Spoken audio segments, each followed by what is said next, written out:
Slash marker. Lies of P. Thought I was done peeing, zipped up, walked out the bathroom, 2 dribbles on my trousers. Call that Northern Lion Plays Lies of P, episode 1, square bracket. Let's get started. What the heck is Lies of P? Well, the first thing it is $80. Does anyone see how messed up this is? $80? I could buy 3 boxes of cereal for that these days. Or like a 2-liter bottle of Coke Zero. Anyway, it's Bloodborne, but Pinocchio. It's gotten mostly positive reviews, and I'm excited to check it out because honestly, I've been looking for a single-player game to grab me for a while. I'm just being honest. I'm not trying to throw shade.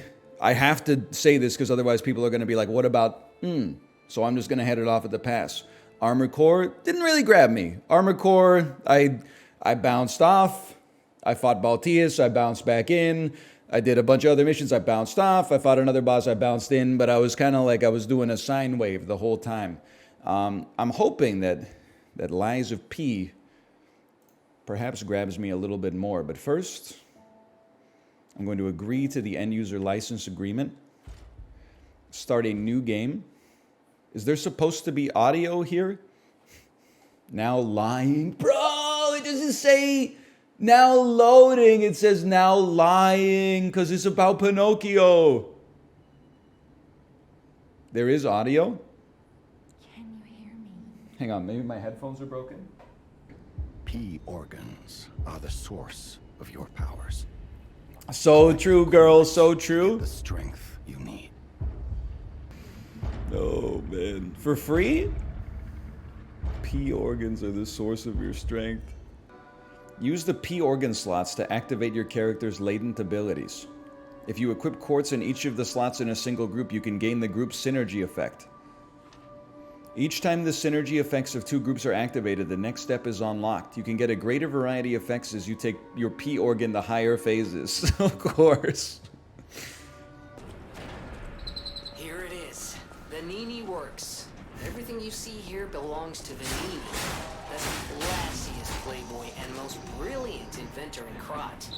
Just ask him. Not just puppets. Almost every machine and tram in Krot is supplied from here. You gotta be curious about the guy. What kind of person is he? I wish we could find him. That is, if he's still kicking. Why they gotta do stuff like this? Listen, I'm a gameplay Andy, okay? When it comes to games, gameplay is important to me, and tone is important to me. Hey, what the heck? But I could definitely do without the talking robot. Like without Claptrap that speaks into my earpiece. Take that back about Claptrap. I could just do in general without any quipping. I think we're kind of back to... Like, this is an environment, we have to be very careful, that could bring Zack Snyder back to the zeitgeist. People are getting so sick, and I would say deservedly so, of lighthearted, self-aware characters who quip nonstop. We're in serious danger of getting excited about like a Zack Snyder Green Lantern movie or something.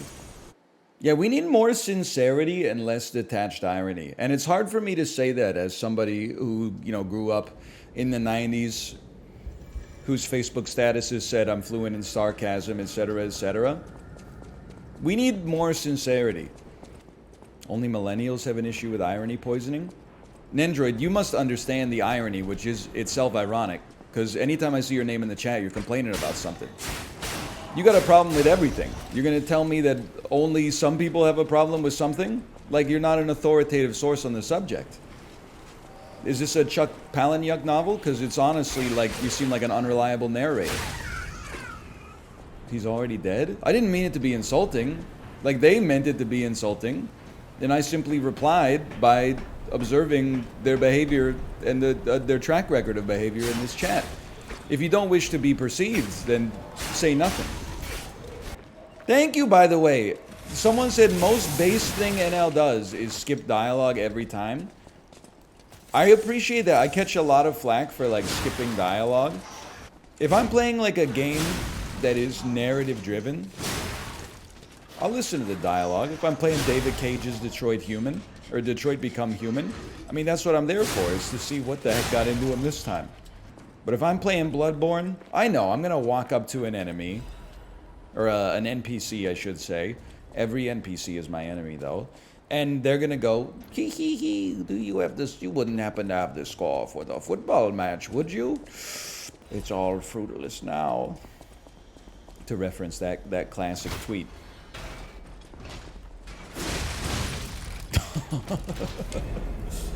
The more I listen to your takes on video game storytelling, the more I actually agree. It's called wisdom. It comes with age. It's called degrading? No, it's not, you drama queen. That's a little far. Degrading is like, put all your work boots in your respirator. Silly daddy, you kitty carpet. I had to pull a lot of strings to get him to hire an 8-year-old. Shock. When in shock, your character's stamina decreases. Recovery decreases, sorry. Oh, it's called wisdom, is the thing. It's called wisdom. No wonder you don't read dialogue. Like, I don't mind being owned. That's why I love having Malf on the stream. It just has to make sense. All the dialogue in this is voice acted, okay?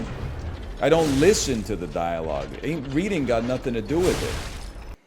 I'm realizing, by the way, it's crazy to me how people are coming to the stream and saying, wow, this is really like a From Software ripoff, huh?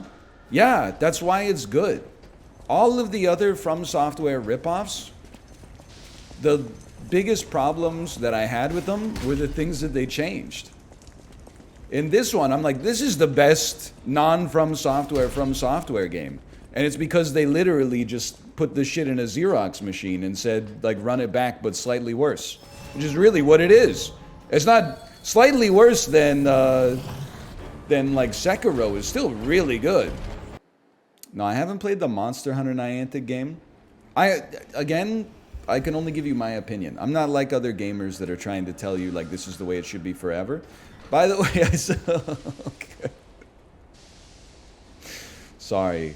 I was about to issue a personal attack against another individual, but in the wake of all the Microsoft leaks, I saw a tweet. I'm so sorry for this librarian. I don't know if you're going to be able to find it, but it was like a tweet from a... I guess what I'm trying to make fun of is like grown adults who are really invested in the console war. Like if you're 12, I get it. But there's actually like people over the age of 18, possibly even over the age of 40, whose name is like Xbox is better than PlayStation. And they all pay for Twitter Blue. And I saw it was like Phil Spencer walking into E3 2027 after they buy Nintendo. And it was like a scene from an Indian movie where everybody's doing like a coordinated dance. And it's got Phil Spencer's head superimposed over the lead actor like a jib jab. And then, like, he's getting flanked by two individuals. One of them is Satya Nadella, the CEO of Microsoft. The other one was Joe Biden. And they were all doing the dance. And then they, like, keep walking into, like, a bigger room where there's, like, more people. And they all have, like, games industry heads on them, like, doing the dance. And I'm like, how fucked up does your life have to be to, like, to tweet that, man? It's so, like, you're an adult. Just full stop. You're an adult. Like, you don't have other stuff going on. You're like, the video game console that I bought is gonna beat the video game console that I didn't buy. Phil Spencer texted me the frick back. I just can't imagine, like, being an adult. Well, I guess... Now, like, everyone was like, yeah, so true. But then, like, I'm going to take it to the level where it's sort of, I guess, more real now. I just can't imagine being, like, that into the fandom for anything as an adult. to the extent that you would make like a detestable meme like that with no value either culturally or even from like a sense of humor standpoint. I saw it as well, like a tweet that was like, who's the lead actress from Killers of a Flower Moon? It was like a picture of Emma Stone, and it was like Emma Stone's reaction after finding out that Lily Gladstone is competing in Best Actress instead of Best Supporting Actress. And it was Emma Stone going like she's upset. I was like, I get like you work in the film industry, but like, I just can't imagine.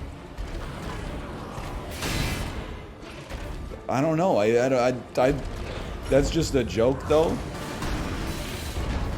I mean, it is. I mean, it's a joke about something you care about. I'm trying to do this bit in the most good-natured way possible without like falling prey to let people enjoy things. But I am like you're not them. Like if you're Phil Spencer, I get it. Phil Spencer's like me. If he sent a meme in the group chat that was like me walking into E3 2028 after Microsoft buys Nintendo, and he sent that GIF, I would be like, of course, he's him. And if Emma Stone in the group chat was like, my reaction now that I see that Lily Gladstone is running in the Best Actress category instead of Best Supporting Actress, I'd be like, that's you. But like when they don't know you, I'm like, you gotta start taking ultimate frisbee intramurals at the community center. You gotta fill up your life with stuff that's relevant to you as an individual. That's just my 2 cents though. I'm not telling you how to live your life. I own Microsoft stock. Do I get to post that? No, that's, with all due respect, I know you think that maybe it does mean you get to post it, but it's actually even worse when people are like, their Twitter account is like, I'm an MSFT shareholder, and like all their posts are about like how good Microsoft is. I'm like, you're not even like a person anymore.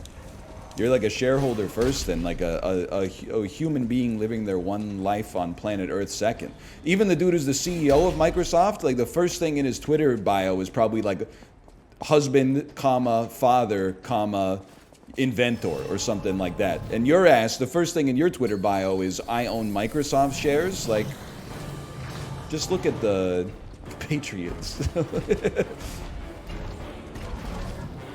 Surely you gotta understand the difference there. Big pipe wrench head, big pipe wrench handle. I love that everything in this game is named psychotically, like J.R.R. Tolkien was hopped up on NyQuil. But then all the weapons are called big pipe wrench. Fireman's axe. And then like a throwable rock is sawtooth wheel. I'm kind of into that. I mean, people aren't ready for this take yet, and I'm going to get lambasted for it. And that's okay.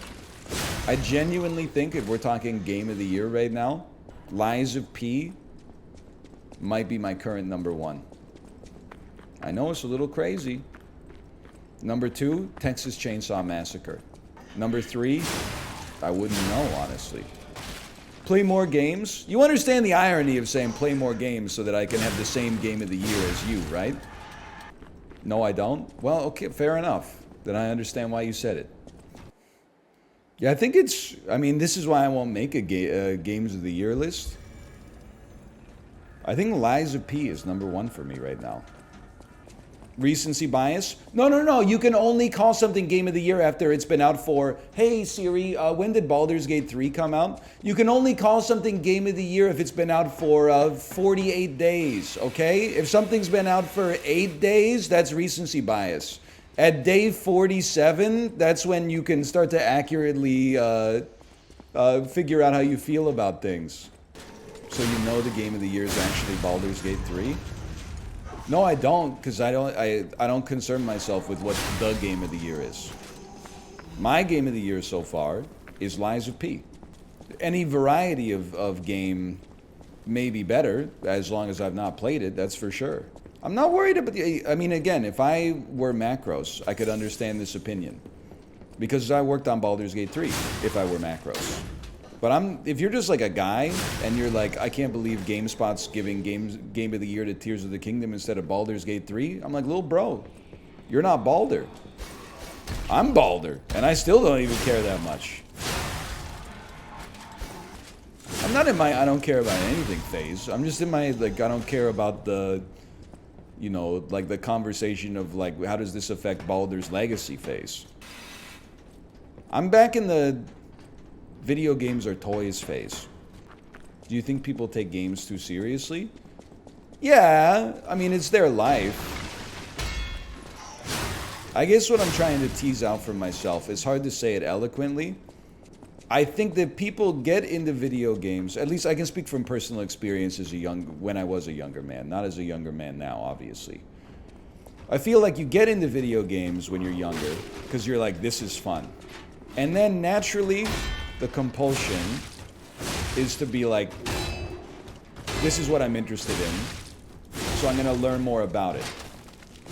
So then gaming sort of becomes like a hobby. But then the more you treat it like a hobby, I feel like for some people, you don't really spend more time actually doing the stuff you love. Instead, seems to be a tendency to get invested in like conversations online about like, how could you possibly think game X is better than game Y? You know, how could you think console X is better than console Y? Just stuff that is actually like, wasn't the reason that you got into the scene in the first place. You think sports are similar in that way? Oh, absolutely. But that is like, without being disrespectful, it's like the most gamer response. Is like, oh yeah, maybe I'll quit arguing about video games and just start arguing about sports ball instead. And I'm like, no, you should just, you know. You know what, without trying to, I don't want to be one of those guys who's like, here's the problem with society. Well, I think, like, there's something in the human brain, it's like a compulsion to find other like-minded individuals. So you were like, I enjoy watching hockey. And then you're like, well, if I enjoy watching hockey, I should start reading about hockey to learn about, you know, other stuff and talk about it with other like-minded individuals. And then you find other like-minded individuals, and that's where the problem starts.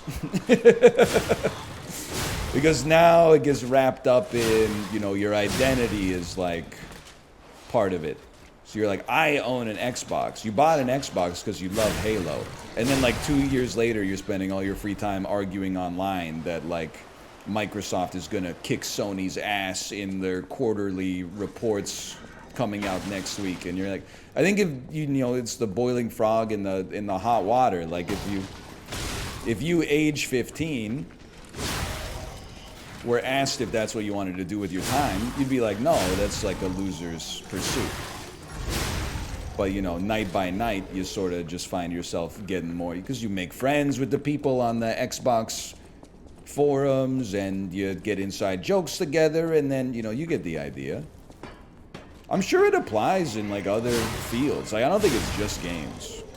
But I'm closest to games, so I see it most often. I'm sure if you're like really into cars, like, you know, if you work at the car store with a bunch of other guys who are into cars, you make fun of someone who drives like a Toyota Tercel or something like that. Meanwhile, it's a perfectly reliable compact sedan from the 90s, you know? I'm not saying hobbies are toxic. I think it's more like the communities that can surround hobbies are toxic. Like, I bet in the same archetype of, like, annoying gamer, there's, like, annoying golfer, annoying tennis pro. There's definitely annoying board game fans, for sure. Perhaps even more so than video games. Okay, that was bullshit. That was some Dark Souls 2 shit. I attacked the wall. You should be harmed. I think it's one of those things. I always try to get it in myself as well. Like, I remind myself, like, if you enjoy doing a thing, you don't need to take the extra step to be like, I'm going to go to doingathing.com and, like, read up about it. If you want to and it serves you, that's fine. Oh, no. Not like this. Not like this. But, like, maybe stop before you become a mod of, like, you know, r/fly fishing, and then you're, that's not fly fishing, you're using a drop lure. 24-hour timeout. Permanent. That's not a grilled cheese, that's a melt. I'm mostly saying that for myself. Note to self, if I start playing pickleball, do not go to r/pickleball. Anytime that you would spend going to r/pickleball, just go read a book or something. It might be nighttime, so you might not be able to play pickleball yourself. But you don't have to go to, you know, check out what I saw in my local court this morning. This is ridiculous. No pickleball player should ever be wearing cleats on the pickleball court. You know, you could just go read a book or like look at the sunset or something like that.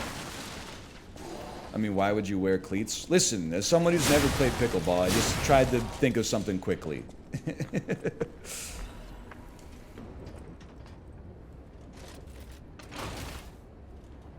I'm in. Don't talk to me. Don't have the Gemini talk to me. This is it's so clearly what this Ladies is. and gentlemen, welcome aboard the Hang on, I'm gonna go get a Coke Zero. Now, those of you who joined us in Moonlight Town, we hope your preparations for the pilgrim's journey are well underway. I still can't believe how fast they get your food to you at the drive-thru. How is it faster to get your food at the drive-thru than it is when you're in the damn restaurant? Like, it should be harder to give you your food from a window into your car. But it's actually 2 times easier, which makes no fucking sense. But it's amazing. Oh, we're in Blighttown now, boys.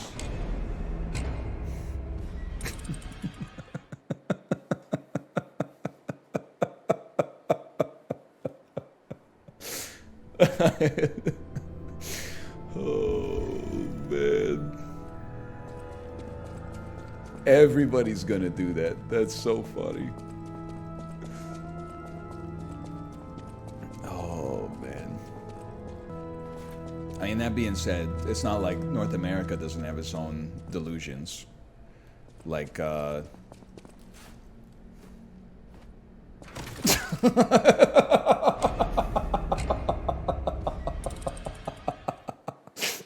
way he fucking falled, man. The way the camera turned to fall.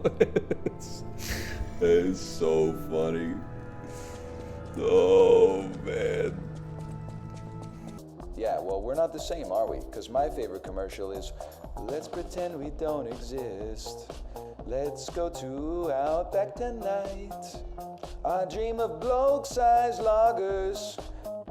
Let's forget we ordered blooming onions now. Let's order 2 appetizers.